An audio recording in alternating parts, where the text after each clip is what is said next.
এই বলতে বলতে নিহাও শুয়ে পড়ল। ইফতি এদিকে ফ্রেশ হয়ে এসে ঘুমানোর প্রস্তুতি নিয়ে শুয়ে পড়ল।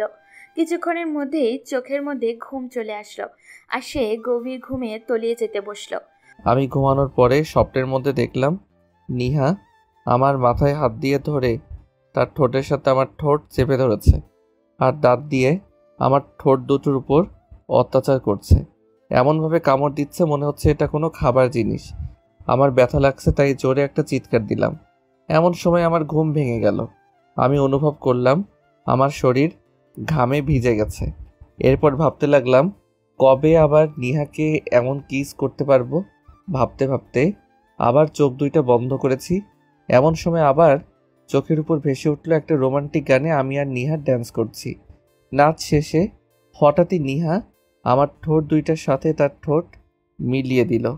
এটা দেখতেই আমি লাফিয়ে উঠলাম। মনে মনে বলতে লাগলাম শালার এই মেয়ে বিয়ের আগেই আমার ঘুম কেড়ে নিছে। বিয়ের পরে কি করবে? হে আল্লাহ, তুমি আমাকে মেয়ের হাত থেকে রক্ষা করো, নইলে এই মেয়ে আমাকে জ্বালিয়ে মেরে ফেলবে। আর এইসব চিন্তা বাদ, বালিশ একটা মাথার নিচে আর একটা মাথার উপরে দিয়ে চোখ বন্ধ করলাম। হঠাৎই মুখে পানি পড়ার কারণে ইফতির ঘুম ভেঙে গেল। মুখে পানি পড়াতে সে লাফিয়ে উঠল আর কেবলই গালি দিবে এমন সময় দেখে তার ছোট আপু তার দিকে অগ্নি দৃষ্টিতে তাকিয়ে আছে। এমনভাবে তাকিয়ে আছে দেখে মনে হচ্ছে তাকে চিবিয়ে খেয়ে ফেলবে। আর ইফতি মনে হয় কোনো জেল পলাতক আসামি। এইরকম দেখে ইফতির রাগ হয়ে গেল আর তাই বলল, আমি কি কোনো জেল পলাতক কয়েদি যে তুই আমার দিকে এইরকম ভাবে তাকিয়ে আছিস? চোখ দেখে মনে হচ্ছে তুই আমাকে খেয়ে ফেলবি। তুই জেল পলাতক কয়েদি না, তার চেয়েও বড় কিছু। আর তোকে খেতে পারলে আমি কি এতক্ষণ অপেক্ষা করতাম? তোকে আমি সেই সকাল থেকে ডাকছি আর তুই গাধার মতো ঘুমাচ্ছিস। এত ডাকার কি আছে? কেবল সকাল হলো। তাই? তা এখন কয়টা বাজতে পারে আপনি কি মনে করেন? তাই। আর এখন সর্বোচ্চ 8টা বাজে। তাই? তাহলে একটু মোবাইলের ঘড়ির দিকে তাকিয়ে দেখেন কয়টা বাজে। যত সব। রিয়ার এই কথা শুনে ইফতি ফোনের টাইম দেখে তার মাথা ঘুরে গেল। তাকিয়ে দেখে বেলা 11টা বাজে। তারপর লক খুলে দেখলো নিহা তাকে 56 বার কল দিয়েছে। এটা দেখে আল্লাহ আল্লাহ করতে লাগলো ইফতি। না জানি আজ এই ডাইনি তাকে কি করবে এটাই ভাবতে লাগলো। ভাই, আপনার মুখটা এমন হয়ে গেল কেন? ওই তুই আমাকে আরো সকালে ডেকে দিবি না? সেই 6টা থেকে ডাকতেছি, সে পানি দিয়ে তোর ঘুম ভাঙাইতে হইলো। আল্লাহ জানে আজ আমার কপালে কি আছে। নিজে এসে দেখ, তার নমুনা পেয়ে যাবে। তোর জন্য আমি এখনো রেডি হতে পারিনি। তুই তাড়াতাড়ি ফ্রেশ হয়ে নিয়ে চাই, আমি গেলাম। এই বলে রিয়া চলে গেল। ইফতি আর দেরি না করে ফ্রেশ হয়ে একটা কালার শার্ট, ম্যাচিং জিন্স আর ম্যাচিং জুতা পরে বের হলো। নিচে কেবলই গেছে, সবাই তাকে দেখে হাঁ করে আছে। অগ্নি দৃষ্টিতে মনে হচ্ছে সে কোনো খুনি।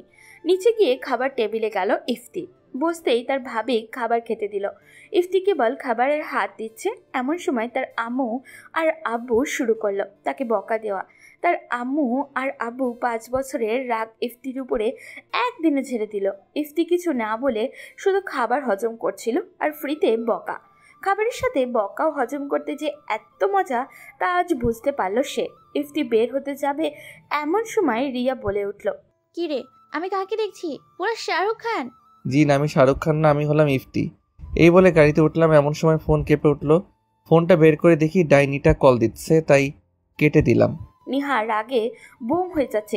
ইফতি কি যেন ভেবে একটা মেসেজ করে দিল। মেসেজটা ছিল যে এমন, একটু ওয়েট করুন, আমি গাড়িতে ড্রাইভ করছি তাই রিসিভ করতে পারলাম না। একটু ওয়েট করুন, আমি আসতেছি। এটা দেখে নিহা ইফতিকে আবারও রিপ্লাই দিল, আজ তুমি একবার সামনে আসো, এরপর দেখো কি করি। এটা দেখে ইফতি আবারও লিখে পাঠালো, আমি আগে এসে নেই, তারপর আপনার সব রাগ আমার উপর ঝাইরেন। তারপর গাড়িতে উঠে প্রথমে 30 কিলোমিটার ঘন্টা স্পিডে চালাতে শুরু করেছিল ইফতি। একটু এগিয়ে যেতেই দেখলো রাস্তা ফাঁকা, কারণ এখন অফিস টাইম, তাই একটু ব্যস্ততা কম। রাস্তা ফাঁকা পেয়েই ইফতি একটু স্পিড দিল। 30 কিলোমিটার থেকে 60 কিলোমিটার ইফতি আসতে লাগলো। আর এদিকে নিহা সকালে হালকা নাস্তা করতে বাড়ি থেকে বের হয়েছে। কলেজে এসেই সবাইকে দাওয়াত দিয়ে সেই 2 ঘন্টা ধরে ইফতির জন্য অপেক্ষা করছে। এতে রাতে যেমন রেগেছিল তার চেয়ে আরো 3 গুণ বেশি রেগে গেল আর মনে মনে বলতে লাগলো, আজ আগে তুই এখানে এসে নে, তারপর দেখ আমি কি করতে পারি। আজ তোকে বোঝাবো কত ধানে কত চাল। আজ দেখবি এই নিহা কি জিনিস। নিহা এই কথা ভাবতেছে আর সাপের মতো ফুঁসতেছে। এইদিকে ইফতি তার মতে আসছে। 12টার দিকে ইফতি ওইখানে পৌঁছালো। গাড়িটা বেক করে ইফতি গাড়ি থেকে নেমে দেখে সে একটা বেঞ্চে বসে আছে। ইফতি দেখেই নিহা ইফতির দিকে দৌড়ানোর মতো করে চলে আসলো। এসেই তার সামনে দাঁড়িয়ে গেল। সামনে এসে ইফতির দিকে একবার তাকিয়ে যেন ক্রাশ খেয়ে গেল। তখনই ইফতি তাকিয়ে বুঝলো তাকে দেখে হয়তো নিহার একটু রাগ কমে গেছে। ইফতি নিহার দিকে একটু তাকাতেই দেখলো সে ইফতির দিকে হা করে তাকিয়ে আছে। এই দেখে ইফতি মনে মনে অনেক হাসলো। তারপর একটু কেশে উঠে বলল, কি ব্যাপার এভাবে তাকিয়ে কি দেখেন? ইফতির কথায় নিহা মুখ ভেঙচি কেটে বলল, এই যে মিস্টার ইফতি, আপনি এতক্ষণ কোথায় ছিলেন? আমি কি আপনার চাকরানি যে আমি এত সময় অপেক্ষা করব আপনার জন্য? আমি আজ একটু বেশি ঘুমাইছি, তাই উঠতে একটু লেট হয়ে গেছে। আর দোষটা আপনারই। রাতে আমার স্বপ্নে না আসলে আমার উঠতে দেরি হতো না। আর আপনি আমার চাকরানি না, হবু বউ। আমার জন্য মানে? আর বউ হয়েছি তো কি হয়েছে, আমি সবার মতো তোমার ন্যাকামো দেখতে পারবো না। সবার থেকে আমি আলাদা। আর ভুলে যেও না আমি তোমার ক্লাস টিচার। ইফতি আস্তে আস্তে বলল, রাতে আমার স্বপ্নে এসে আমার সাথে রোমান্স না করলে কি আমার এত লেট হয়? এই কিছু বললা? না তো, কিছু বলি নাই। আর হ্যাঁ, সেটা বিয়ের পরে দেখা যাবে কে কার কথা শুনে। এই বলে গাড়িতে উঠে বসলো ইফতি। এরপর নিহাকে উঠতে বলল। নিহা গাড়িতে উঠল।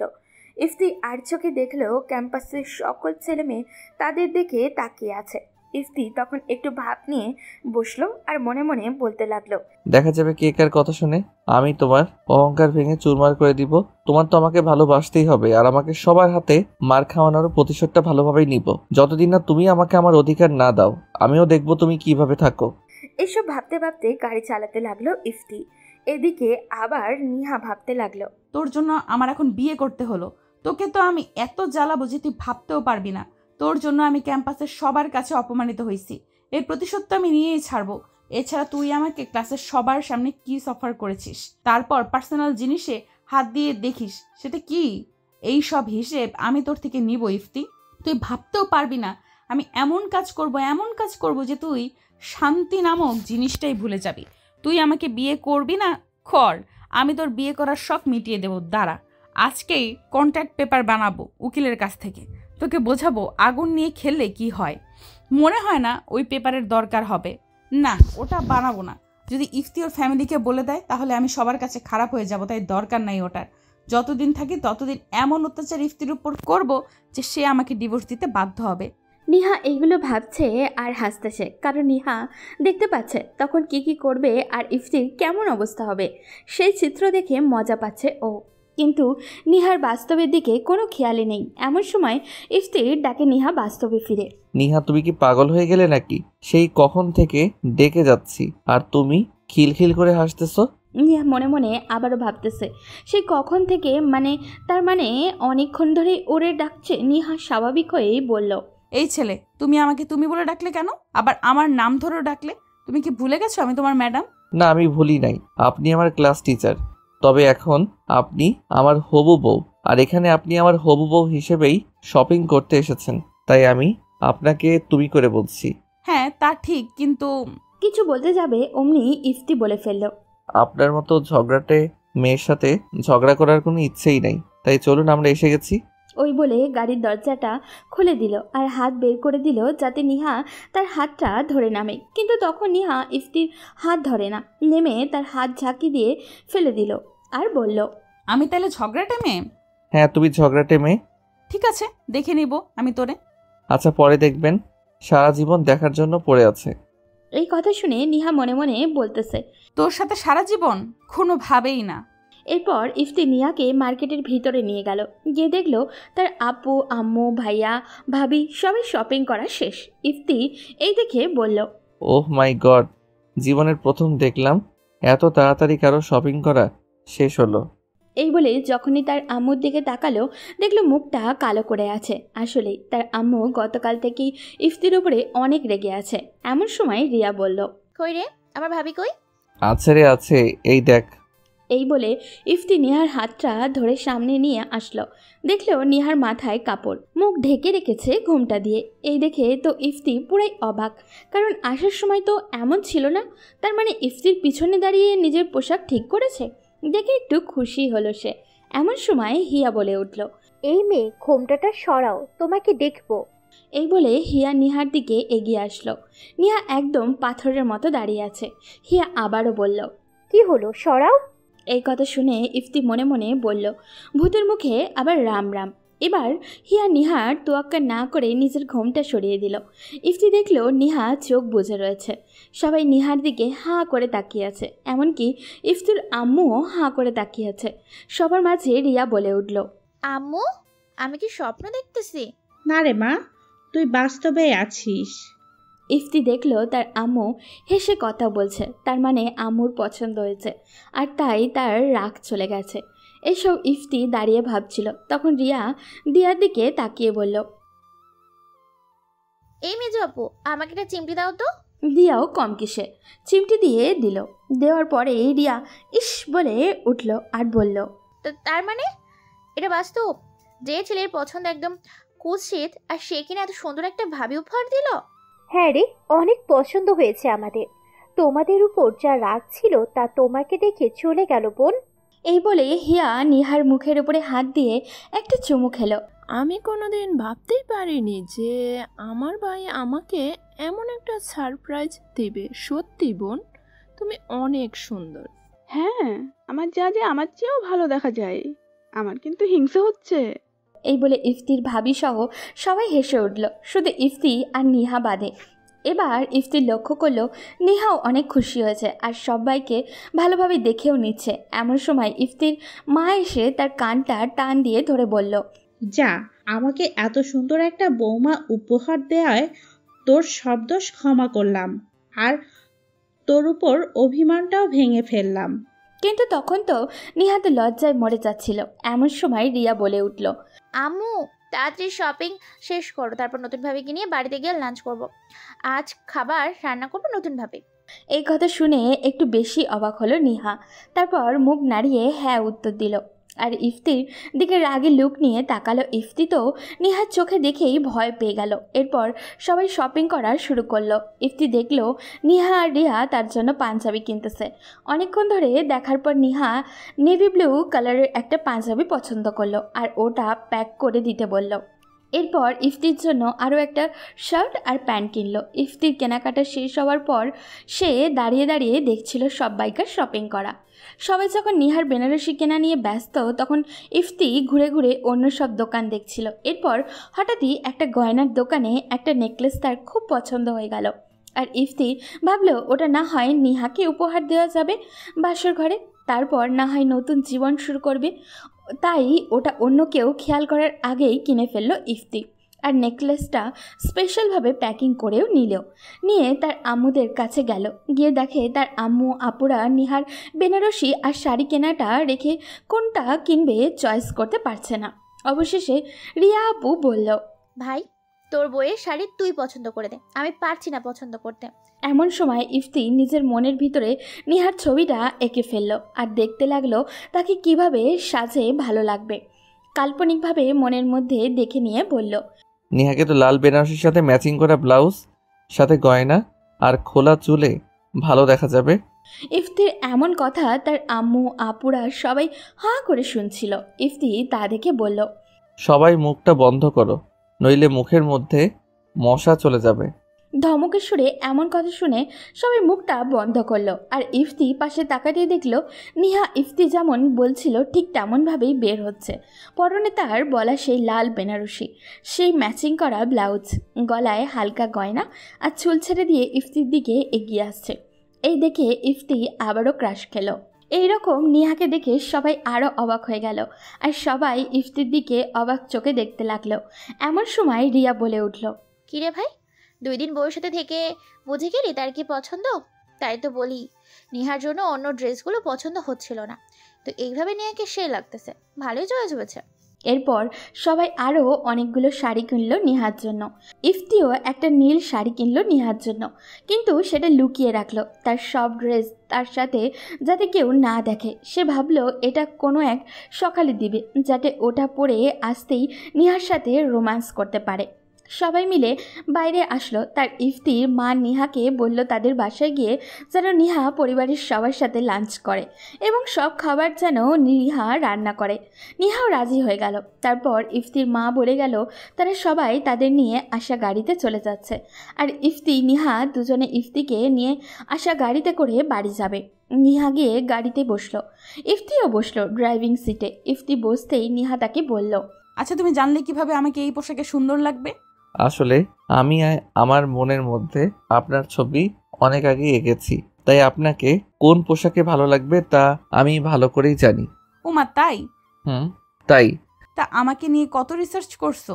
আমার বিষয়ে কত কি জানো? ইফতি এবার গাড়ি ড্রাইভ করা শুরু করে নিহার প্রশ্নের উত্তর দিল। আপনার বিষয়ে আমি অনেক রিসার্চ করছি, বলতে পারেন আপনার বিষয়ে A to Z সব রিসার্চ করা শেষ, আর আপনার বিষয়ে আমি সব জানি। তাইলে বলো তো আমার প্রিয় রং কি? আপনার প্রিয় রং হলো লাল আর নীল। হ্যাঁ, আচ্ছা বলো তো আমার প্রিয়। এটা বলার আগেই ইফতি নিহার মুখ থেকে কথা কেড়ে নিয়ে বলল, আপনার প্রিয় শিল্পী সেলিনা গোমেজ। আপনার সবচেয়ে প্রিয় মুহূর্ত সকালে কফি বানিয়ে বেলকনিতে দাঁড়িয়ে সকাল দেখা আর কফি খাওয়া। আপনার স্বপ্ন হলো আপনার স্বামীর বুকে মাথা রেখে ঘুমানো। আর আপনার প্রিয়। এটা বলার আগে নিহাও এবার ইফতির মুখ থেকে কথা কেড়ে নিয়ে বলল, আর কিছু বলা লাগবে না, আমি বুঝতে পারছি তুমি সব জানো আমার বিষয়ে। তা তুমি এত কিছু কিভাবে জানলে? হাজার হলো আপনি হলেন আমার লাইফের প্রথম ক্রাশ, তাই আপনার সব কিছু তো জানতেই হবে। আপনাকে যে আমি অনেক ভালোবাসি। তাই? তাহলে এটা জমিয়ে রাখো, কালকে বিয়েটা হোক তারপর বলো, কেমন? নইলে এক্ষুনি সব বললে কাল আবার কি বলবে? তা ঠিক, আমি তাইলে সবকিছু জমিয়ে রাখি কালকের জন্য। এই বলে ইফতি ভাবতে লাগলো, কি ব্যাপার, গুন্ডিটা আজ এত ভালো ব্যবহার করছে কেন? অন্যদিন হলে তো আমাকে এই কথা বলার জন্য মেরেই ফেলতো। তার মানে নিশ্চয়ই কিছু গড়বড় আছে। তুমি কি ভেবেছো তুমি আমাকে তোমার কথার জালে ফাঁসিয়ে ঠকাবা? তা তো হবে না। কাল বিয়েটা হোক, তখন দেখবে আমাকে মার খাওয়ানো আর চর মারার ফলাফল কি হয়। মনে মনে কথাটা বলে মুচকে হাসি দিল ইফতি। অন্যদিকে নিহা ভাবছে, তুই কি ভেবেছিস ইফতি আমি তোকে মেনে নিয়েছি? কাল আগে বিয়ে হয়ে নে, তারপর বুঝবি আমি কি জিনিস। এই কথা ভাবতে ভাবতে নিহা দেখলো গাড়ি থামিয়ে দিয়েছে ইফতি আর তাকে বের হতে বলছে। নিহা বের হতেই নিহাকে বাড়ির ভিতরে নিয়ে গেল। তারপর সব কিছু নিহাকে ঘুরে ঘুরে দেখালো আর সবার সাথে ভালো করে পরিচয় করিয়ে দিল। এরপর নিহাকে রান্নাঘর দেখিয়ে দিল। আর নিহা সব কিছু রেখে এসে রিয়ার একটা সালোয়ার কামিজ পরে এসে রান্না করা শুরু করলো। আর ইফতি তার রুমে গিয়ে বিছানার উপরে ঠাস করে শুয়ে পড়ল। হঠাৎ কে যেন তাকে ডাকতেছে, বলছে, এই ইফতি উঠো না, অনেকক্ষণ তো ঘুমালে, এবার উঠে খেয়ে নাও। ইফতি ভাবলো এটা হয়তো কোনো স্বপ্ন, তাই যে কোনো উত্তর না দিয়ে আরও ভালোভাবে ঘুমানোর চেষ্টা করলো। আবার কয়েক মিনিট নীরবতা পালন শেষে সে ভাবলো সত্যি ওটা স্বপ্ন ছিল। এইভাবে কেবলই কোল বালিশটা জড়িয়ে ধরেছে। এমন সময় মনে হলো তার মাথার উপরে বৃষ্টি পড়ছে। তারপর চোখ খুলে দেখে নিহা তার মাথায় পানি দিচ্ছে আর হাসছে। এগুলো কি করছেন? আমার গায়ে পানি দিচ্ছেন কেন? দেখতে পাচ্ছ না কি করতেছি? আর সারের মতো ঘুমালে পানি দেব না তো কি দিব? আপনি আমার গায়ে পানি দেওয়ার কে? সেটা কালকেই দেখো আমি কে। আমি ঘুমালে আপনার সমস্যা কোথায়? সে আমি সারের মতো ঘুমাই বা অন্যভাবে ঘুমাই, আমার সমস্যা একটাই, আর সেটা হলো আমার রান্না করা হয়ে গেছে, তুমি সেটা খাবে আর আমাকে আমার বাড়ির সামনে নামিয়ে দিয়ে আসবে। ও এই কথা। আর আমি আপনার রান্না করা খাবার খাবো কেন? আপনাকেই বা আপনার বাড়িতে ড্রপ করে দিয়ে আসবো কেন? নিহা এবার একটু অভিমানী কণ্ঠেই বলল, হ্যাঁ, আমি তো তোমার কেউ হই না যে তুমি আমার রান্না করা খাবার খাবে আর আমাকে আমার বাড়ির সামনে ড্রপ করে দিয়ে আসবে।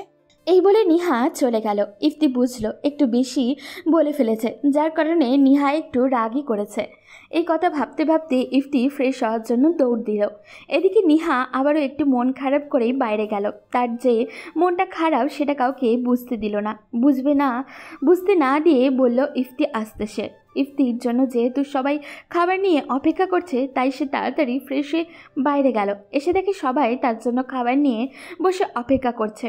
ইফতি এসে সরাসরি তার চেয়ারটাতে বসে পড়ল। আর তখনই সবাইকে খাবার দেওয়া শুরু করলো নিহা। ইফতিকে খাবার দিল।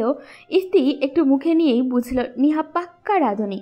ইফতির মতো সবাই খাবার খেয়ে নিহার প্রশংসা শুরু করলো। তখন ইফতি বুঝলো যে এই বাড়িতে তার রাজত্ব করা শেষ, কারণ সবাই এখন নিহার পক্ষে। নিহা যা বলবে ইফতির বিষয়ে সবাই তাই বিশ্বাস করবে। দোষ করবে নিহা, কিন্তু সব দোষ যাবে ইফতির ওপরে, চাপিয়ে দিবে। তা ইফতি এখনই বুঝতে পারছে। খাওয়া শেষ করে ইফতি একটু প্রশংসা করে বলল, অনেক সুন্দর হয়েছে আজকে রান্না। ইফতি এটা বলার পর দেখলো নিহা একটু একটু হাসছে। তার মানে এতক্ষণ মন খারাপ করে থাকার কারণ হলো ইফতি প্রশংসা করেনি। তারপর বেচারা ইফতি নিজের মনকে একটু সান্ত্বনা দিয়ে বলল, যাক, আর কিছু পাই আর না পাই, খাবারটা ভালো মতোই খেতে পারবো। এরপর নিহা ইফতির আম্মু, আপুরা আর ভাবি খেতে বসলো। খাবার পরে ইফতির আম্মু তাকে বলল, ইপ্তি, তুই নিহাকে নামিয়ে দিয়ে আয়। এটা শুনেই ইফতির ঘরের ভিতরে চলে গেল। গিয়ে সে রেডি হয়ে বের হয়ে দেখলো নিহা তার জন্য অপেক্ষা করছে। তারপর বাইরে চলে এসে গাড়ির ভিতরে বসলো ইফতি। বাইরে দেখলো নিহা সবার থেকে বিদায় নিচ্ছে। বিদায় নিয়ে পিছনের সিটে এসে বসলো। তখন ইফতি বলে উঠল, আমি আপনার ড্রাইভার না, তাই সামনে এসে বসেন। ইফতির এই কথা শোনার পর নিহা পিছনের সিট থেকে নেমে সামনে ইফতির পাশের সিটে বসলো। ইফতির গাড়ি চালানো শুরু করলো আর চোখে দেখে নিল নিহা মন খারাপ করে বসে আছে। ইফতি বুঝলো এই রুমে ওই কথা বলার জন্য ওর মন খারাপ। তাই ইফতি বলল, Niha, I am so sorry. কেন? তুমি আমাকে সরি বলছো কেন? আমি তখন মজা করে বলেছি, আমি তোমাকে কষ্ট দিতে চাইনি। এটা শুনে নিহা বলল, ঠিক আছে, যাও, ক্ষমা করে দিলাম। আর আমার দিকে না তাকিয়ে রাস্তার দিকে তাকিয়ে গাড়ি চালাও। আমাকে দেখার জন্য সারা জীবন পড়ে আছে। ইফতি এটা শুনে একটু হাসলো আর রাস্তার দিকে তাকিয়ে গাড়ি চালানো শুরু করলো। কিন্তু সে আর চোখে দেখলো নিহা এখন আগের চাইতে একটু খুশি। এদিকে নিহা মনে মনে বলতেছে, যাক, প্ল্যানটা কাজ করেছে। কাল থেকে দেখবি আমি কি জিনিস। আমি জানি এগুলো সবই নিহার অভিনয়, কারণ আমার জন্য নিহাকে এখন বিয়ে করতে হচ্ছে, তাই সে এর প্রতিশোধ নিবেই। তাই আগে থেকেই মানসিকভাবে প্রস্তুত হচ্ছি। আমিও কম না, আমার ভালোবাসা দিয়ে তোমার মন জিতে নিব নিহা। এইসব কথা ভাবতে ভাবতেই একদম নিহার বাসার সামনে চলে আসলো তারা। তারপর নিহা নামলো আর ইফতিকেও নামতে বলল। ইফতি নামার পর নিহা তাকে বলল, এটা তোমার শ্বশুর বাড়ি।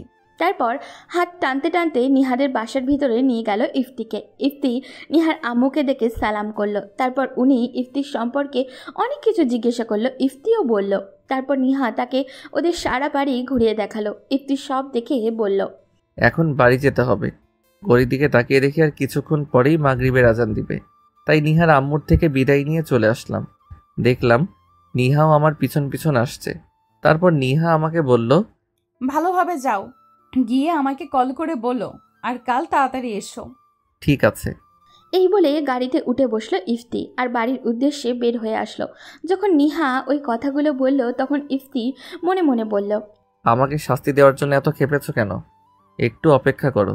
ইফতি তার সকল বন্ধুদের ফোন করে কাল তাড়াতাড়ি আসতে বলল। এরপর বাড়িতে পৌঁছে নিহাকে ফোন করে বলে দিল বাড়ি ফিরতে ফিরতে প্রায় 9টা বেজে গিয়েছিল। তার উপরে আজ অনেক ক্লান্ত ছিল, তাই সে বাড়ি ফিরতেই ফ্রেশ হয়ে এসে শুয়ে পড়ল।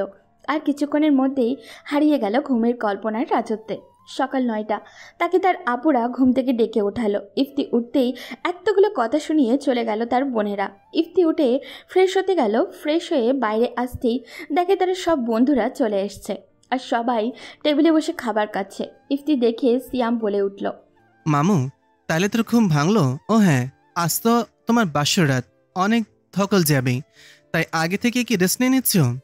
এই কথা শুনেই সবাই হেসে উঠল আর ইফতি লজ্জায় মাটির দিকে তাকিয়ে থাকলো। এই দেখে সিয়াম বলে উঠল, ও মোর আল্লাহ, মামা দেখি আমারও লজ্জায় ফেলতে পারি। এই মামা, এত লজ্জা আবার কবে থেকে পাওয়া শুরু করলা? নাকি মামির জন্য আগে থেকে লজ্জা পাওয়া শুরু করছো?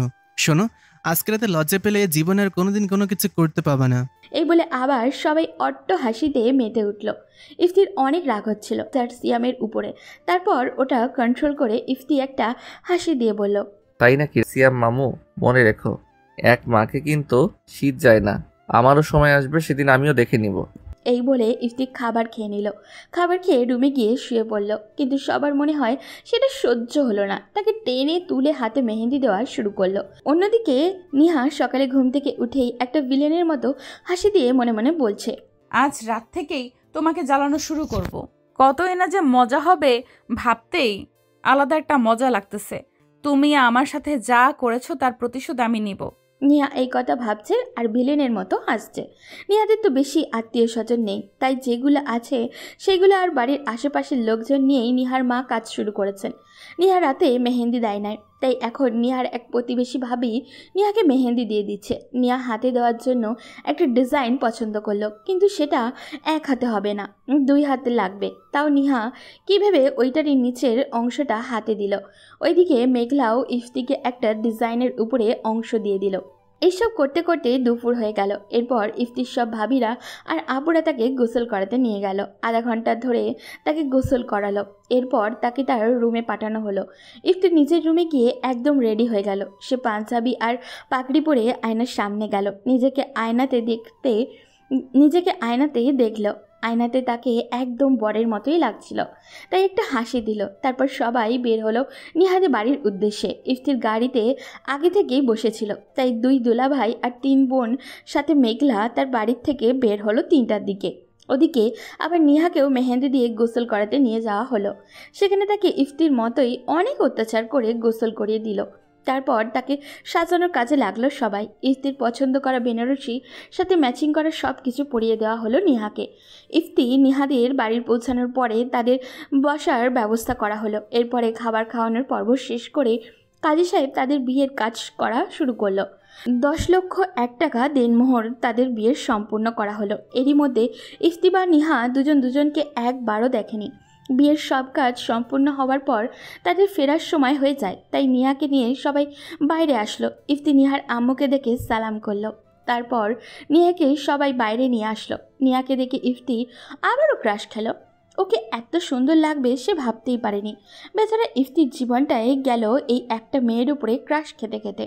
তারপর নিহার আম্মু নিহাকে ইফতির হাতে তুলে দিল আর বলল, বাবা, আমার মেয়েকে তোমার হাতে তুলে দিলাম, তুমি আমার মেয়েকে কষ্ট দিও না।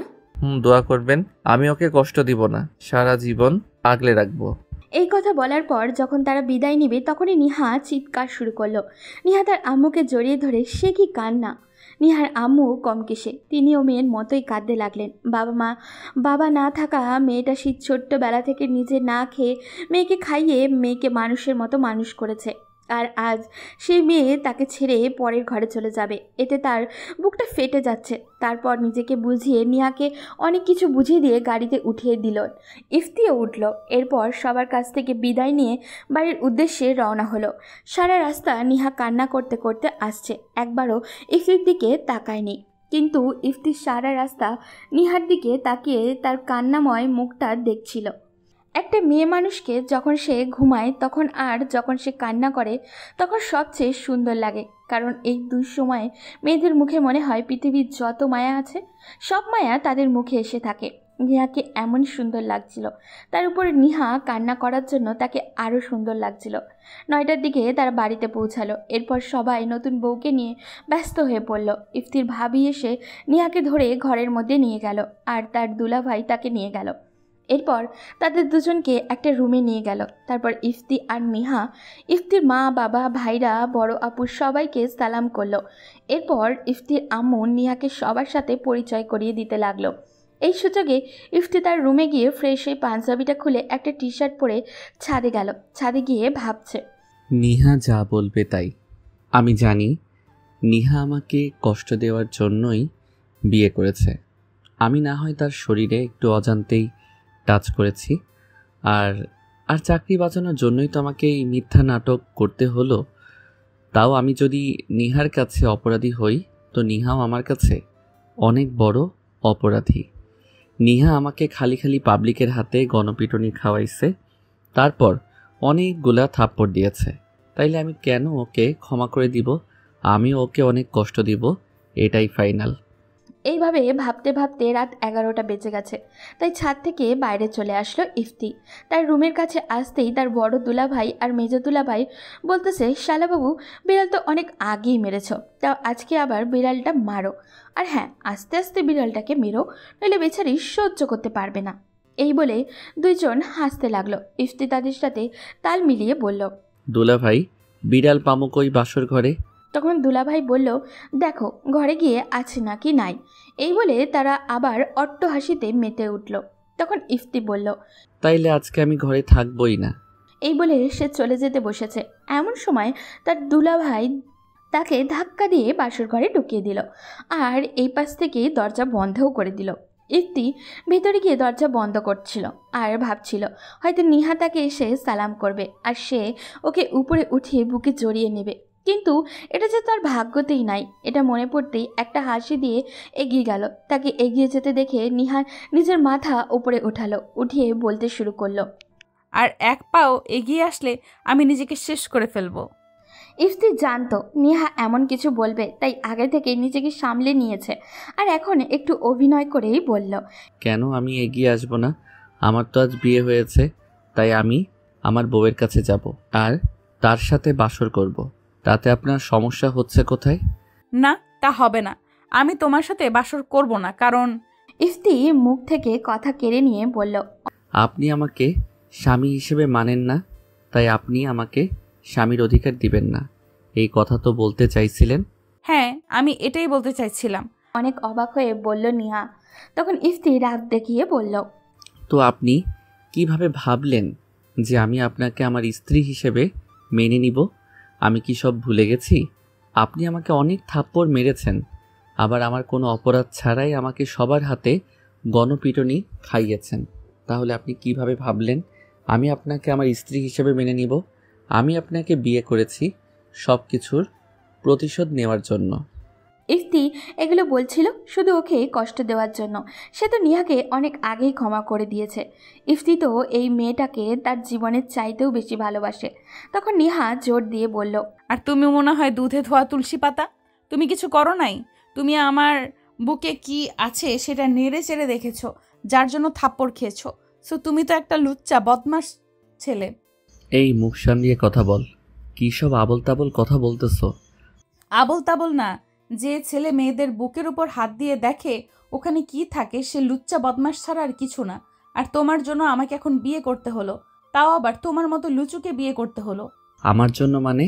আপনার চাকরি বাঁচানোর জন্য ওইখানে গিয়ে মিথ্যা কথা বলতে হয়েছিল, নইলে আর চাকরি থাকতো না। আচ্ছা বাদ দেন, আপনি তো আমাকে স্বামীর অধিকার দিবেন না, আমার লাগবেও না। আপনাকে একটা অনুরোধ করব, রাখবেন? বলো। আসলে বাইরের কাউকে বুঝতে দিও না আমাদের মধ্যে স্বামী স্ত্রীর কোনো সম্পর্ক নাই, আর আমার ফ্যামিলির সবার সাথে ভালো ব্যবহার করবে এটাই চাই। ঠিক আছে, কিন্তু বিনিময়ে আমি কি পাবো? প্রত্যেক দিন খাটে শুবেন আর আমি সোফায়। এই বলে ইফতি সোফাতে শুতে গেল আর নিহা গেল ফ্রেশ হতে। তারপর নিহা ফ্রেশ হতে চলে গেলে ওয়াশরুমে ইফতি একটা বালিশ নিয়ে শুয়ে শুয়ে ভাবতেছে, কি করলাম আর কি হয়ে গেল? চাইছিলাম কারো ভালো করতে, কিন্তু কি হয়ে গেল? বাবা মা ভাই বোন সবাই আমাকে ভুল বুঝে কত বাজে বাজে কথা বলল, আর যার জন্য এত কিছু করলাম সেই আমাকে অপরাধী ভাবে। যেদিন আমি থাকবো না সেদিন সবাই বুঝবে। এই ভাবতে ভাবতে চোখ দিয়ে কয়েক ফোঁটা পানিও বের হলো আর এর মধ্যেই দরজা খোলার ঠকঠক শব্দ শুনে নিজের চোখ মুছে স্বাভাবিক হয়ে শুয়ে রইল। নিহা ওয়াশরুম থেকে বের হলো একটা কালো ড্রেস পরে, যা দেখে ইফতি চোখ ফেরাতে পারছিল না। একদম পরীর মতো লাগছিল নিহাকে। ইফতি কিছু একটা বলতে যাবে এমন সময় মনে পড়ে গেল তার তো কিছু বলার অধিকার নেই, কারণ সে তো ইফতিকে স্বামী হিসাবে মানেই না। তাই মনের কথা মনেই রেখেই চুপ করে রইল, শুধু মুগ্ধ হয়ে হাঁ করে নিহার দিকে তাকিয়ে আছে। ইফতিকে নিহা এমন অবস্থায় দেখে বলল, মশা ভেতরে চলে যাবে। এই শুনে ইফতি একটু মুচকি হাসি দিয়ে মুখটা বন্ধ করে ফেলল। ইফতি এমন সময় নিহা বলে উঠল, ওই তুমি আমার দিকে হাঁ করে তাকিয়ে আছো কেন? তো কিভাবে তাকিয়ে থাকবো শুনি? যা দেখে পাগল হয়ে যাচ্ছি তা দেখে কি আর হা না করে কোনো উপায় আছে? এই বলে ইফতি হাসতে লাগলো। নিহা একটু লজ্জা পেয়ে বলল, ওই ছেলে, আমি তোমার ম্যাডাম হই, সো আমাকে তুমি সম্মান করে কথা বলবা। আর ছাত্র যেভাবে ম্যাডামের দিকে তাকিয়ে থাকে ঠিক সেভাবেই আমার দিকে তাকিয়ে থাকবা, বুঝলা? না, আমি কিছুই বুঝি নাই। আর আপনি আমার ম্যাডাম না, আপনি হলেন আমার বউ, যাকে আমি 3 বার কবুল বলে বিয়ে করছি। তাই কোনোভাবেই ম্যাডামের দৃষ্টিতে দেখতে পারবো না, আমি তোমাকে বউয়ের দৃষ্টিতেই দেখব। কি বললি? আবার বল। আবার বলবো, আমি কি পাগল নাকি? আর তুমি কি বয়রা নাকি যে শুনতে পাও নাই আমি কি বললাম? এই কথা শুনে নিহা ইফতির দিকে রাগের দৃষ্টিতে তাকিয়ে মুখ ফিরিয়ে নিল আর বিছানার পাশ ফিরে শুয়ে পড়ল। ইফতিও পাশ ফিরে শুয়ে ভাবতে লাগলো। আমার জন্য ভবিষ্যতে কি অপেক্ষা করতেছে আল্লাহ ভালো জানেন। এই ভাবতে ভাবতে কখন যে তার চোখ লেগে গেছে সে নিজেও জানে না। সকালে দরজাটা খোলার শব্দে ঘুম ভেঙে গেল। পিছনে তাকাতেই ইফতি আবারও ফিদা হয়ে গেল, কারণ নিহা গোসল করে চুলে বাড়ি দিতে দিতে বের হচ্ছে। ইফতি তো একজন ছেলে মানুষ, এইরকম অবস্থায় দেখে তার কি অবস্থা হতে পারে? নিহাকে এতটা সুন্দরী কখনো লাগে নাই, আজ যতটা লাগছে। ইফতি তাকিয়ে আছে, এটা নিহা খেয়াল করেনি। দেখতে দেখতে ইফতি নিজের উপর কন্ট্রোল হারিয়ে ফেলতেছে। তারই মধ্যে অন্যরকম অনুভূতিও কাজ করছে, মনে হচ্ছে সে যেন নিজের মধ্যেই নেই। ইফতি বুঝল সে নিহার নেশায় পড়ে গেছে। কোনো মতেই কন্ট্রোল করতে না পেরে ইফতি আস্তে আস্তে সামনের দিকে এগিয়ে যাচ্ছে, আর তার হার্টবিট বৃদ্ধি পাচ্ছে। এক সময় ইফতি নিহাকে পিছন থেকে জড়িয়ে ধরল, আর পিছন থেকে নিহার গলার উপরে 2 থেকে 3টা চুমু খেলো। ইফতি যেন নিহাকে পিছন থেকে জড়িয়ে ধরছে, তখন নিহা অনেকটা থতমত খেয়ে গেছে। আর যখন কিস করেছে তখন ও আরও শকড। ইফতি যখনই কিস করা শুরু করেছে তখন নিহা চোখ বন্ধ করে ফেলেছে। ইফতিও পাগলের মতো কিস করছে। এরপর সামনের দিকে ঘুরিয়ে যেই না নিহার ঠোঁটে কিস করতে বসেছে তখনই ওর ঘোর কেটে গেছে, আর ঠাস ঠাস করে 4 বারের মতো শব্দ হলো। ইফতি বুঝলো তার মুখের উপরে পাথর পড়েছে। হ্যাঁ, নিহা ইফতিকে চড় মেরেছে আর কান্না করতে করতে বলেছে, তোর সাহস হয় কি করে আমাকে কিস করার? আমি জানতাম তুই খারাপ, তাই বলে যে এত লুচ্চা জানা ছিল না। আজ বুঝলাম তুই কত বড় চরিত্রহীন। এই কথা শুনে ইফতি আর কিছু বলতে পারছে না, শুধু চোখ দিয়ে পানি পড়ছে। বেশি অবাক হচ্ছে ইফতি তাকে তুই করে বলাতে। তুই শুনিস নাই আমি তোকে রাতের বেলা কি বলছি? আমি তোকে স্বামী হিসেবে মানি না। তুই কোন সাহসে আমাকে টাচ করলি বল? ইফতি কথা বলার শক্তি হারিয়ে ফেলেছে, সে নিশ্চুপ। নিহা আবারও বলল, কি হলো বল? তুই আমাকে টাচ করার সাহস কোথায় পেলি? ও আমার দেহ ভোগ করার জন্য খুব শখ তোর, তাই না? ইফতি কিছু বলতে যাবে এমন সময় তার মুখ থেকে কথা কেড়ে নিয়ে নিহা বলল, আয়, আজ তোকে এটাও দিয়ে দিব। বলে নিহা শরীর থেকে কাপড় ফেলে দিয়ে বলল, আয়, সব নিয়ে নে, আয় আয়। এই বলে নিহার কান্না করতে লাগলো, যা দেখে ইফতি নিজের কাছে নিজেকে খুব ছোট মনে হচ্ছিল। নিহার চোখ বন্ধ করে কান্না করতে লাগলো। ইফতি এগিয়ে গিয়ে শাড়ির আঁচলটা উঠিয়ে দিয়ে ফ্রেশ হতে ওয়াশরুমে চলে গেল। আয়নায় তাকিয়ে দেখল তার মুখের উপরে নিহার 10টা আঙুলের ছাপ বসে আছে। এটা দেখে তার চোখ দিয়ে পানি বের হয়ে গেল। ইফতি শাওয়ারটা ছেড়ে দিল আর চিৎকার করে কাঁদতে লাগলো আর ভাবতে লাগলো, আমাকেও এতটা খারাপ ভাবে, আমি এতটা খারাপ ছেলে যে আমি ওকে ভোগ করার জন্য বিয়ে করেছি। ছি ছি, ঘৃণা লাগছে নিজেকে। ইফতি তারপর ঠিক করলো ওকে কোনো দিন টাচ করবে না, ওকে খুব শীঘ্রই মুক্তি দিয়ে দিবে। সে তো জাস্ট কিস করেছে, তার জন্য তার সাথে এমন ব্যবহার করবে ভাবতে পারেনি ইফতি। সে তো তার স্বামী হয়, ওর উপরে তো ইফতির সব অধিকার আছে। আর ভাবতে পারছে না ইফতি, শুধু নিজের উপরে নিজের ঘৃণা হচ্ছে। আমি খুব খারাপ, তাই না? একদিন দেখবেন এই খারাপ ছেলেকে পাওয়ার জন্য আপনি পাগল হয়ে যাবেন। একটু কথা বলার জন্য সারাদিন ওয়েট করবেন, কিন্তু আফসোস, সেদিন আপনি আমাকে আর পাবেন না। এই ভাবতে ভাবতে গোসল করে বের হলো ইফতি। দেখে নিহা এখনো কান্না করছে। ইফতি চেঞ্জ করে নিহার কাছে গেল, তারপর তাকে ডাকলো, কিন্তু সে উত্তর দিল না, বরং ইফতির ওপরে চিল্লিয়ে বলল, যা তুই এখান থেকে। ইফতি আসলো না তার দিকে, অপরাধীর মতো তাকিয়ে থাকলো আর বলতে লাগলো, আই অ্যাম সো সরি, আসলে আমি বুঝতে পারি নাই, তাই এটা করে ফেলছি। দয়া করে ক্ষমা করে দেন। আমি আর কোনো দিন এমন করব না। আসলে আমি নিজের উপর কন্ট্রোল হারিয়ে ফেলছিলাম, তাই এমন হয়ে গেছে। জানি না কেন এমন হলো, তবে হ্যাঁ, আমি আপনাকে অনেক ভালোবাসি, তো তাই ভাবলাম আপনি হয়তো কিছু বলবেন না, তাই ভুল করে কিস করে ফেলছি। Please forgive me. আমি আর কোনো দিন আপনাকে টাচ করব না। তাও প্লিজ আপনি আর কান্না করবেন না, আর দয়া করে এমন খারাপ করে বাইরে যাবেন না, তাইলে সবাই ভাববে আমার সাথে আপনার কিছু হয়েছে। আর আপনার বিষয়টা নিয়ে এমনি আব্বু আম্মু আমার উপরে রেগে আছে, তাই দয়া করে যা হয়েছে ভুলে যান। আমি আপনার কাছে হাত জোড় করছি। এসব কথা শুনে নিহা একটু অবাকই হয়েছে। সবচেয়ে বেশি অবাক হয়েছে ইফতি যে তাকে ভালোবাসে এই কথাটা শুনে। তারপর ইফতির আপু ডাক দিতেই ইফতি স্বাভাবিকভাবেই দরজা খুলে দিল, আর ইফতির আপু বলল নিহাকে নিয়ে বাইরে আসতে। সবাই নাকি নাস্তা করার জন্য অপেক্ষা করছে। ইফতি নিহাকে নিয়ে বাইরে গেল। সবাই নাস্তা শেষ করে কাজ করতে লাগলো। ইফতিও রুমে আসলো, একটু শুয়ে শুয়ে ফেসবুকে ঢুকলো। এমন সময় নিহা রুমে আসলো। রুমে এসে নিহা ভাবতে লাগলো। আমি কোনোদিন কোনো ছেলেকে ভালোবাসবো না। ছেলেরা কোনোদিন কাউকে ভালোবাসতে জানে না, জানে শুধু কষ্ট দিতে। আর তোর মতো লুচ্চাকে তো কোনোদিনও ভালোবাসবো না। আমি ছেলেদের ঘৃণা করি, আর তোকে তো সবচাইতে বেশি। একমাত্র তোর জন্য আজ আমাকে বিয়ে করতে হয়েছে। আর মা আমাকে এত বাজে কথা বলেছে। আমি শুধু প্রতিশোধের জন্য তোকে বিয়ে করেছি, আর তুই তো আমাকে ভালোবাসিস। এবার খেলা জমবে। তোকে আমি এত কষ্ট দিব যে তুই ভাবতেও পারবি না। এসব ভাবছিল নিহা। এমন সময় ইফতির ভাবি আসলো। রুমে এসেই ইফতিকে দেখে একটা ভিলেন মার্কা হাসি দিয়ে বলল, কি দেবর সাহেব, বিয়ে করে কি বউকে শুধু নিজের কাছে রাখবে নাকি আমাদের কাছে একটু দেবে? নিয়ে যান তো, আপনারাই বেশিক্ষণ রাখেন। আমার এই পেতনি বউ লাগবে না। আটা ময়দা নিয়ে দেখেন না সুন্দরী হয়েছে। আমার লাগবে না এই আটা সুন্দরীকে, আপনারাই নিয়ে যান। এই কথা বলেই ইফতি হাসতে লাগলো। আর চোখে তাকিয়ে দেখে নিহা তার দিকে যেভাবে তাকিয়েছে তাতে তাকে যেন আস্ত খেয়ে ফেলবে। কে সুন্দর না? হ্যাঁ, আমার জায়ের নামে তুই আর একটা বাজে কথা বলে দেখ, তারপর দেখ আমি তোকে কি করি। আমার যা অনেক সুন্দরী। হ্যাঁ, এত সুন্দরী যে তার কাছে প্রিন্সেস ডাইনাও হার মানবে। এটা ঠিক না। আজ আসতে না আসতেই তুমি ওর দিকে কথা বলতেছো। ভাবি, এটা ঠিক না। এটা জাতি মেনে নিবে না। ইফতির কথা শুনে তার ভাবি হাসতে লাগলো। এমন সময় নিহা ইফতিকে শুনিয়ে শুনিয়ে বলতে লাগলো, ভাবি নিজে যে কত হ্যান্ডসাম তা তো দেখতেই পাচ্ছি। একদম হিরো আলমের মতো নিজের চেহারা, আর আমাকে কি বলে। এই বলে মুখ ভেঙিয়ে ইফতির ভাবি আর নিহা চলে গেল। এমন সময় ইফতি দেখে রাজু ফোন দিচ্ছে।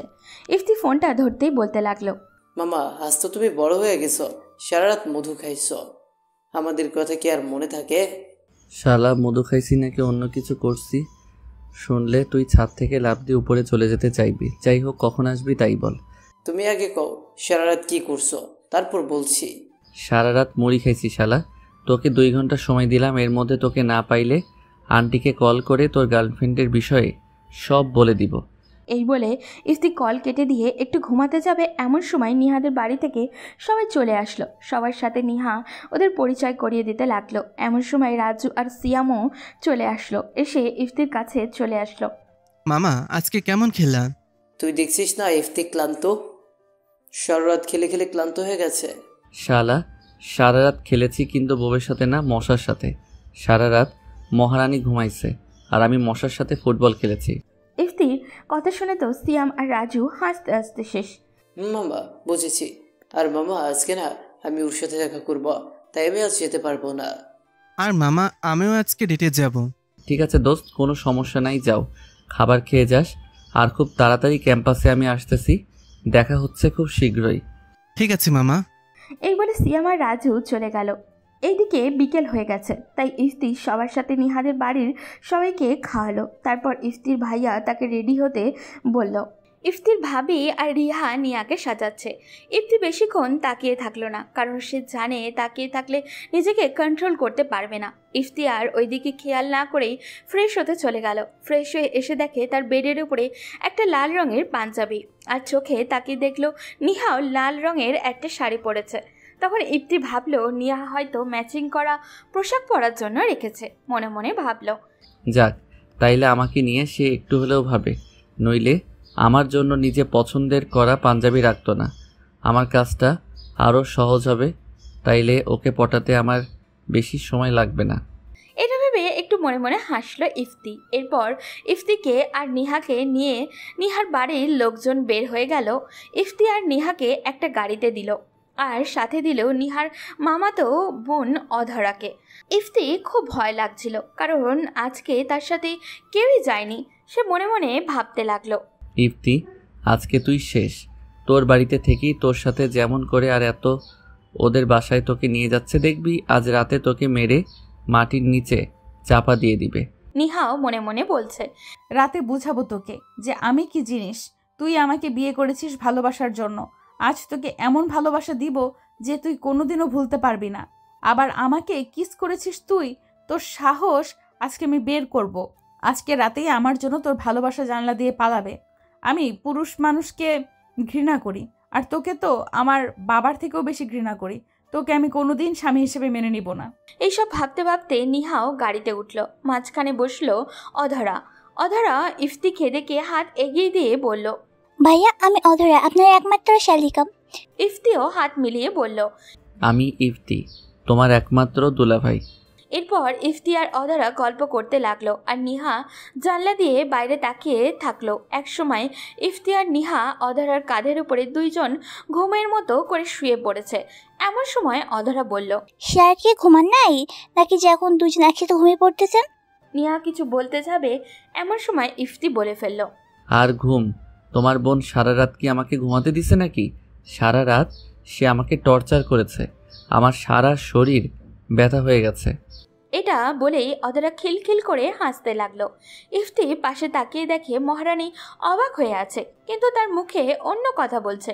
মুখটা লাল হয়ে গেছে, গোখরা সাপের মতো শুধু ফুলতেছে, মনে হচ্ছে এখনই ইফতিকে ছোবল দিয়ে দেবে। নিহা মনে মনে বলল, কি বলল ও?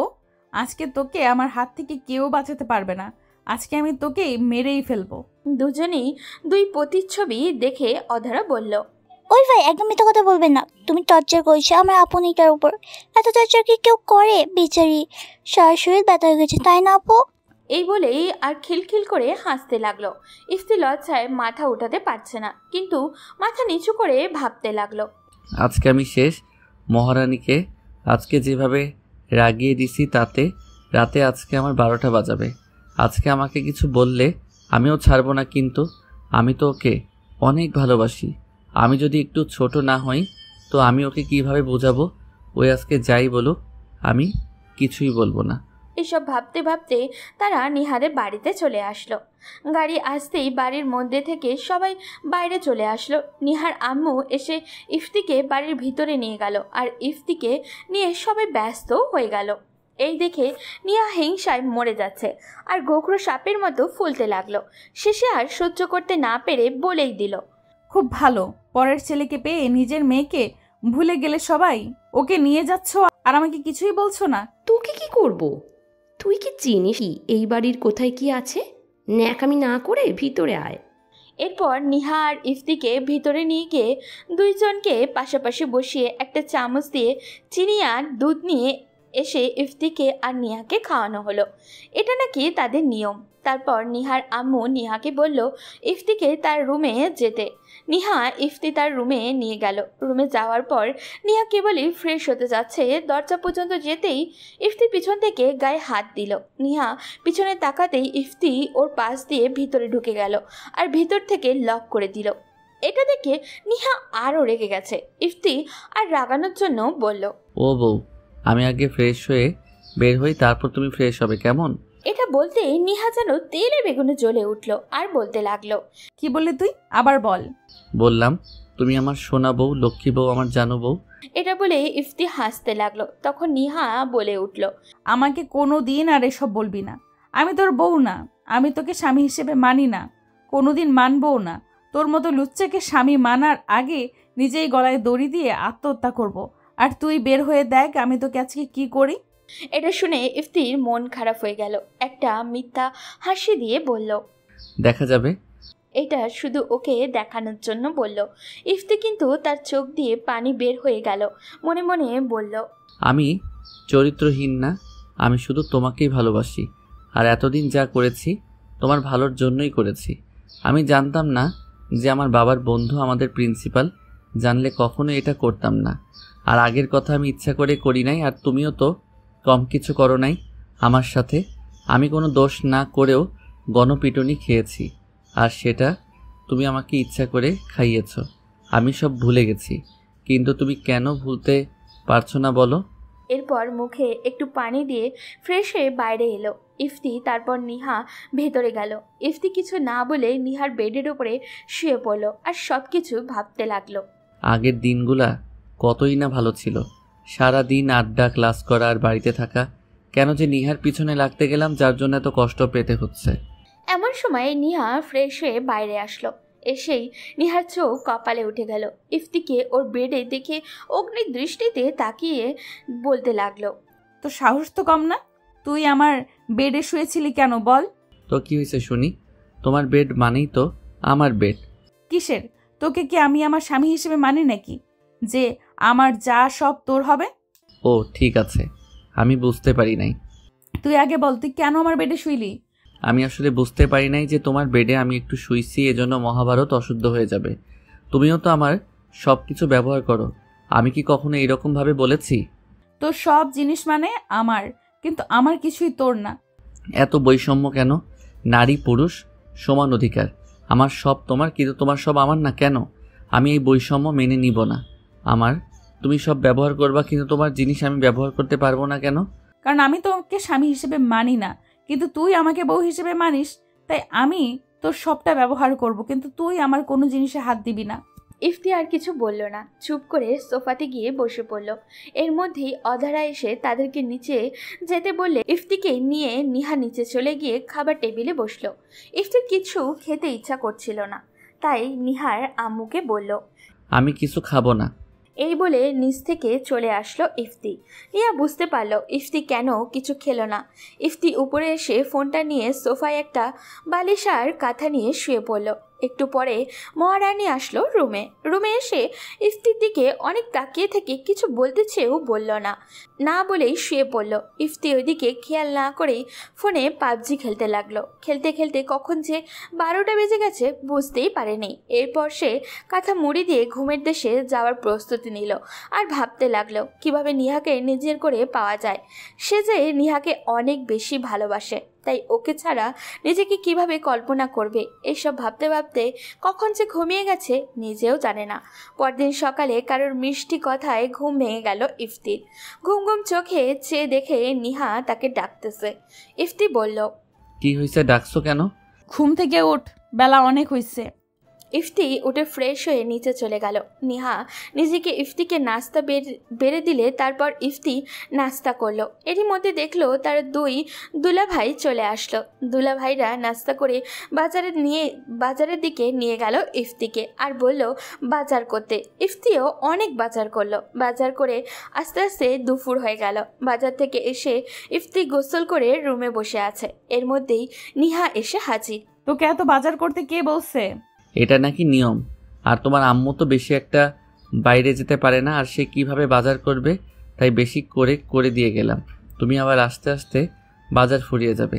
এই বলে ইফতির বাইরে চলে গেল আর দুলাভাইয়ের সাথে আড্ডা দিতে বসলো। অনেকক্ষণ আড্ডা দিল ওরা। এরই মধ্যে নিহা তাদের খাবার খেতে ডাকলো। খাবার খেয়ে ইফতি রেডি হয়ে আবারও পাবজি খেলতে শুরু করলো। খেলা শেষ করে দেখে নিহা রেডি। তারপর তারা চারজন ইফতির বাড়ির উদ্দেশ্যে বের হয়ে গেল। কিন্তু নিহা আসার আগে অনেক কান্না করলো। হাজার হলেও মায়ের একমাত্র মেয়ে, তাই একটু বেশি আহ্লাদি। কিছুক্ষণের মধ্যেই তারা বাসায় চলে আসলো। বাসায় এসে একটু ফ্রেশ হয়ে বাইরে আসতেই রাত হয়ে গেল। এমন সময় ইফতিকে আর নিহাকে ইফতির আব্বু ডাকলেন। এটা শুনে তো ইফতির গলার পানি শুকিয়ে গেল। ইফতি জানে তার আব্বু তাকে যেদিনই ডাকবে সেদিনই তাকে কোনো না কোনোভাবে বাঁশ দেবে। সে ভয়ে ভয়ে নিচে গেল, সাথে নিহাও গেল।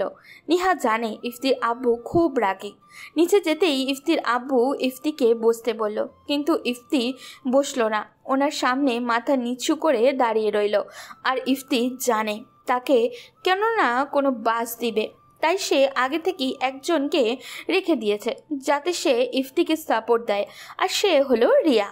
এরই মধ্যে দেখলো ইফতির আম্মু, ভাইয়া, ভাবি, বড় আপু, মেজো আপু আর দুই দুলাভাই একসাথে নিচে আসলে। এই দেখে তো ইফতির গলা আরও শুকিয়ে গেল। আর আব্বু বলা শুরু করলো, তুমি এখন বিয়ে করেছো, তাই তোমাকে সব বুঝতে হবে।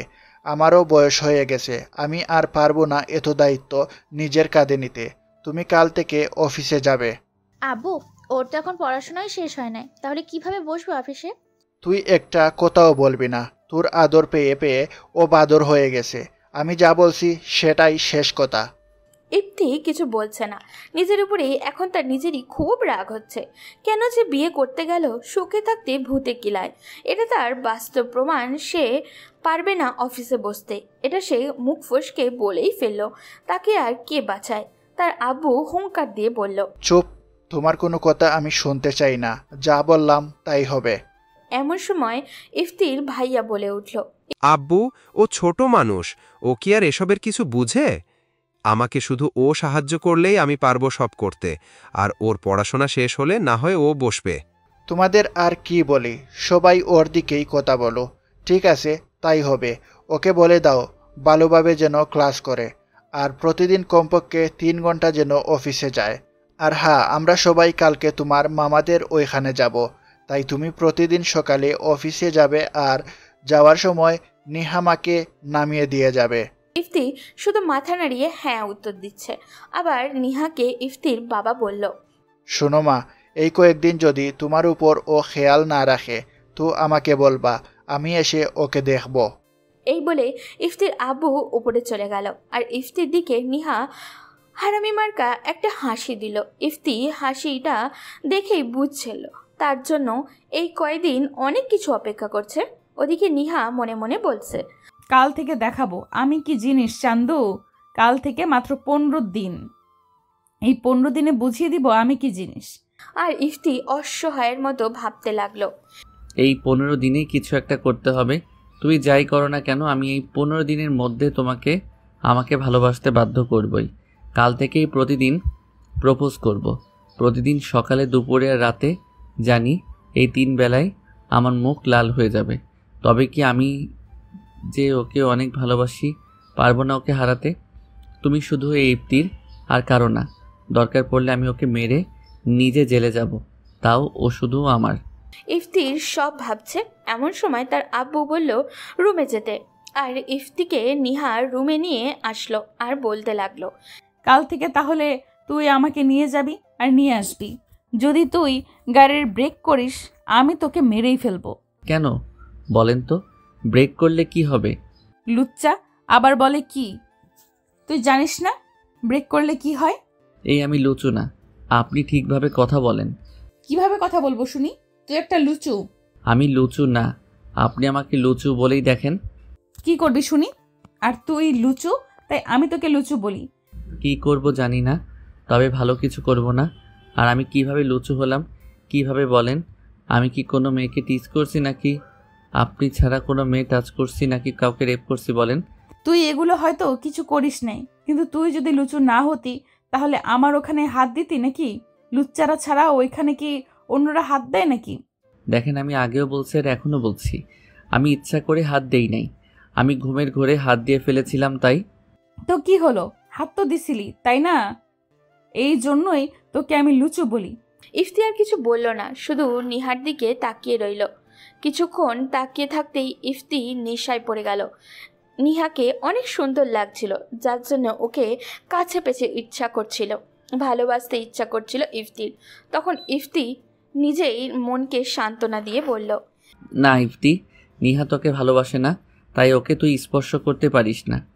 তাইলে ও তোকে সবার মতোই ভাববে। তাই নিজেকে সামলা, একদিন ও তোকে ঠিকই মেনে নিবে স্বামী হিসেবে, আর তোকে খুব ভালোবাসবে। তুই ওকে তোর ভালোবাসা বোঝাতে থাক, দেখবি ও আজ হোক আর কাল হোক ঠিকই বুঝতে পারবে। এই বলে ইফতি বিছানা থেকে একটা বালিশ আর একটা কাঁথা নিয়ে সোফায় চলে গেল। আর যেতে যেতে কালকের জন্য একটা প্ল্যান করে ফেলল। আর ভাবলো যে আজ হোক আর কাল হোক ওকে তো নিহা ভালোবাসবেই, এত ভালোবাসবে যে ইফতিকে না পেলে ও বাঁচতেই পারবে না। এসব ভাবতে ভাবতেই ইফতি শুয়ে পড়ল। আর নিহা রাজরানীর মতো বিছানায় শুয়ে পড়ল। সকালে নিহার ডাকে ঘুম ভেঙে গেল ইফতির। তাকিয়ে দেখে 8টা বাজে। নিহাকে দেখেই বোঝা যাচ্ছে এতক্ষণ কাজ শেষ করে আসলো। ইফতিও লাফ দিয়ে ঘুম থেকে উঠে দৌড়ে ফ্রেশ হতে গেল। ফ্রেশ হয়ে এসে দেখে সবাই রেডি হয়ে খাবার টেবিলে বসে তার জন্য অপেক্ষা করছে। ইফতি যেতেই নিহা তার জন্য একটা চেয়ার এগিয়ে দিল। ইফতি বসতেই নিহা সবার খাবার দেওয়া শুরু করে দিল। সবার খাবার দেওয়া শেষ হতেই নিহা একটা হাফ ছেড়ে বাঁচল। এমন সময় ইফতির আম্মু বলে উঠল, মা তুই এখনই এখানে খেয়ে নে, সবাই তো খেয়ে নিচ্ছে, তুই একা একা কেন পরে খাবি বল? আর আমরা সেই কবে আসবো, তারপর আবার একসাথে খেতে হবে, আজকে একসাথেই খেয়ে নে। ঠিক আছে মা। এই বলে নিহা ইফতির পাশে চেয়ারটাই বসলো। ইফতি কিছু বলল না, সে তার মন মতো খেতে লাগলো। আবার ইফতি আম্মু বলতে লাগলো, ইফতি আমরা তো একটু পর চলে যাব, আসবো 15 দিন পর। তুই বৌমার খেয়াল রাখবি। যদি আমি শুনি তুই ওর সাথে কোনো রকম ঝগড়া অথবা ও যা বলেছে তুই করিসনি, অনেক রাত করে বাসায় ফিরেছিস, তাইলে আমি তোকে মেরেই ফেলবো। আরে মা, তোমার মনে হয় আমি তোমার বউয়ের সাথে ঝগড়া করব, তোমার বউ আমার সাথে ঝগড়া করবে, আর এই 15 দিনে আমাকে যে কি অবস্থা করবে তা আমি একটু একটু বুঝতে পারছি। মা দেখছেন আপনার ছেলে আমাকে কি বলল, আমি নাকি ঝগড়া করি। গল্পটি অনেক লম্বা হয়ে যাচ্ছে, তাই এখন সিদ্ধান্ত আপনাদের। এই 15 দিনে ইফতি আর নেহার মধ্যে কি ভালোবাসার সম্পর্ক গড়ে উঠবে, নাকি তাদের মধ্যে আরও দূরত্ব তৈরি হবে? যদি তাদের মধ্যে ভালোবাসার সম্পর্ক তৈরি হয় তাহলে গল্পটি আগামী পর্বেই শেষ হয়ে যাবে। আপনারা কি চান আগামী পর্বে গল্পটি শেষ হয়ে যাক? তাহলে কমেন্ট করে জানান।